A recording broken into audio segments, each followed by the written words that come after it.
I've come to a monastery in southern Germany. I'm looking to take some time out. It's become a popular thing to do, with more and more stressed out workers seeking respite at a monastery. 17 Benedictine monks live here, but so far I haven't seen any of them. Even at the reception desk, I'm greeted not by a monk, but a nun, Sister Conrada. She says there aren't enough monks to do everything, so she's been employed to look after the guests. I ask her what I should do during my time at the monastery. I recommend you just go with it, she says, and maybe you'll have a real sense of peace here. And if you find yourself thinking about your life, and because there's time things start to come to the surface, then just allow that to happen. I was baptized into the Lutheran Church as a baby, but wouldn't call myself religious. That's quite typical. Church members in Germany aren't necessarily all believers.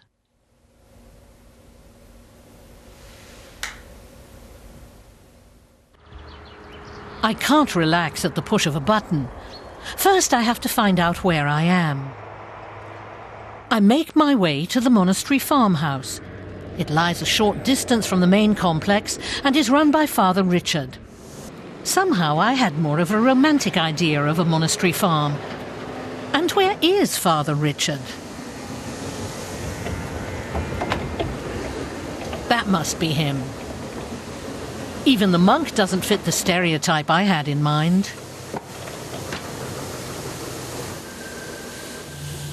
I can't get excited about the electronic control system for grain purification.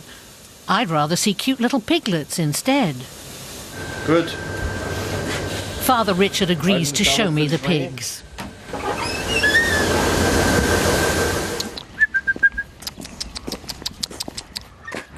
This is an all-organic farm.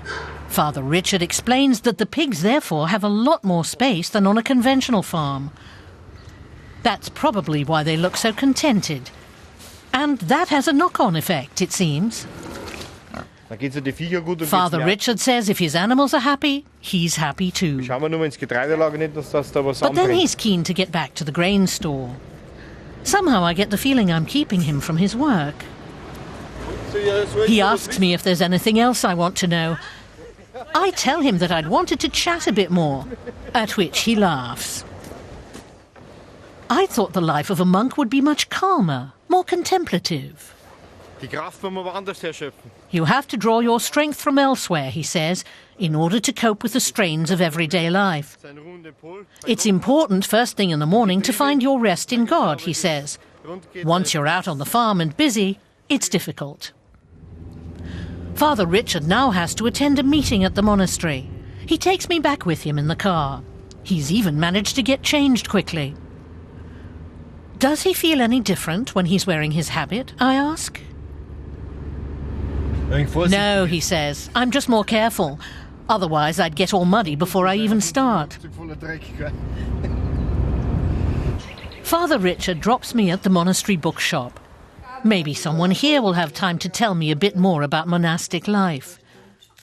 There's Father Bruno, but he's a bit stressed out with the computer right now. I'll wait till he's finished. Oh dear, I waited too long. Now he has to rush off. I tell him it's no problem. But perhaps it is a problem. I'm having a hard time relaxing. I don't like being alone. I need someone to talk to. In the library, I find the head of the monastery, Abbot Beda.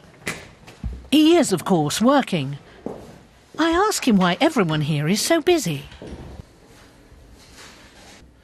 Everyone should do some work, he tells me, and not just anything, but something useful. We don't live off income from church tax, we live from the work of our hands, he says. And the nice thing is, he adds, the things you work for or create are a part of you. You can only really access life when you face up to the necessities of work and everyday life. des täglichen Lebens stellt. I've come here to get away from the necessities of work and everyday life. But if everyone else is working, I want to do something too. Ora et labora, pray and work. That's a fundamental principle of the Benedictine way of life. Guests are allowed to help out in the monastery gardens. I'm relieved to finally have something to do. I meet Maximilian. He's studying maths and physics at university, but for 3 weeks he's been living and working here. I ask him if he feels rested yet. Das auf jeden Fall. Definitely, he says.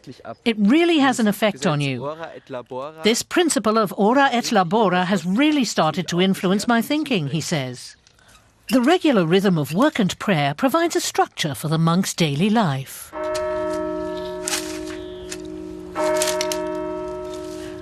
Now it's time to stop. The bells call the monks to prayer. It's time for evening vespers. On the way there, I meet Abbot Beda. It turns out to be a lucky thing. I'd never have found my way through all these hallways and doors. The monks meet here 6 times a day to pray together and sing. Guests are also welcome to attend.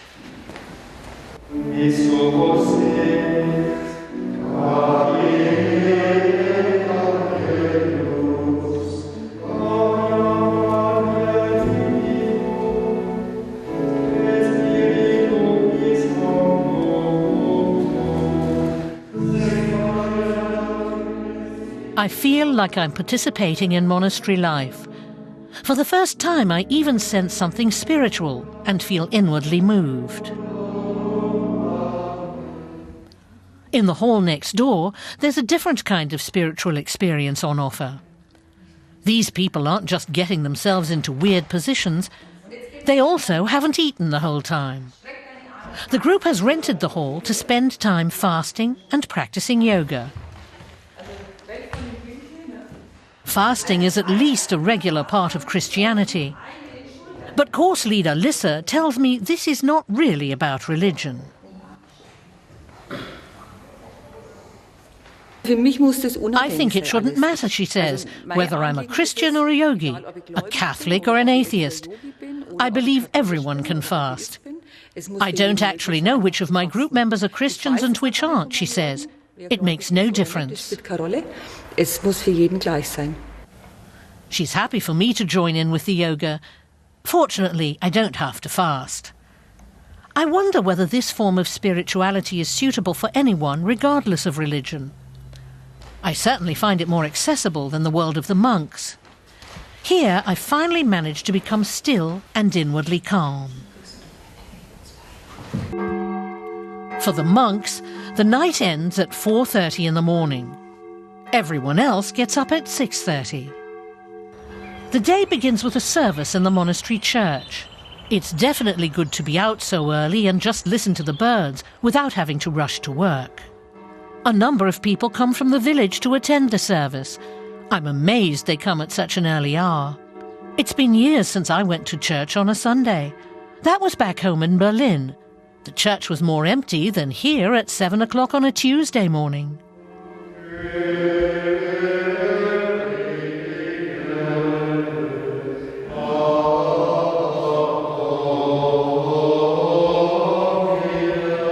Until now, I've only ever been to a Protestant service.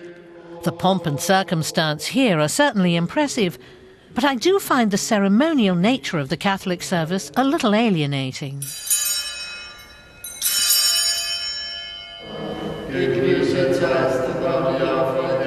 After the service, the faithful remain seated and begin praying out loud.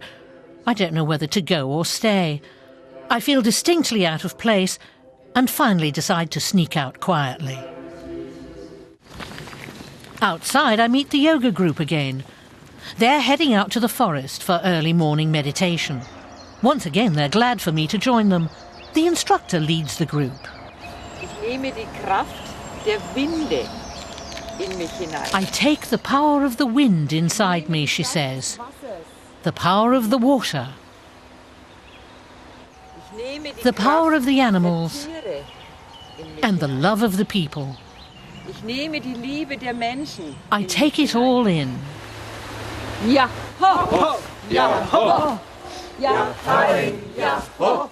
Ja, hi! Ja, ho! After such a good start, I'm sure I'm going to have a good day now. I'm amazed at how little it takes to make normal working adults happy. Ja, hi! Ja, ho! 2-3 Tage. 2 or 3 days out here are better than 2 weeks at the beach, one of the participants tells me. Irgendwo Strand, Meer. I'm keen to know what the abbot thinks of what might be called this wellness spirituality. Today I have a proper appointment with him in the visitors' room.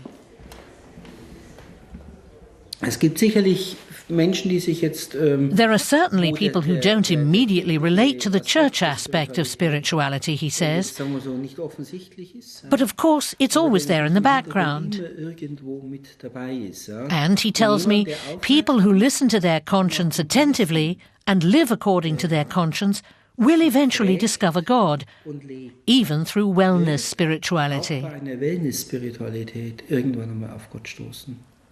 Perhaps even I will discover God at some stage. The abbot says it's not so surprising that 3 days weren't long enough for that. If you want to really experience something, he says, then you have to come for longer, much longer, and live with us before you find that a crevice begins to open in the wall. Wo ein Wandspalt mal aufgeht. I found 3 days hard enough. Left to my own devices, I find I'm unsure what to do. But one thing I will take away with me is that I shouldn't see work as a burden, but as a way of accessing life and the world.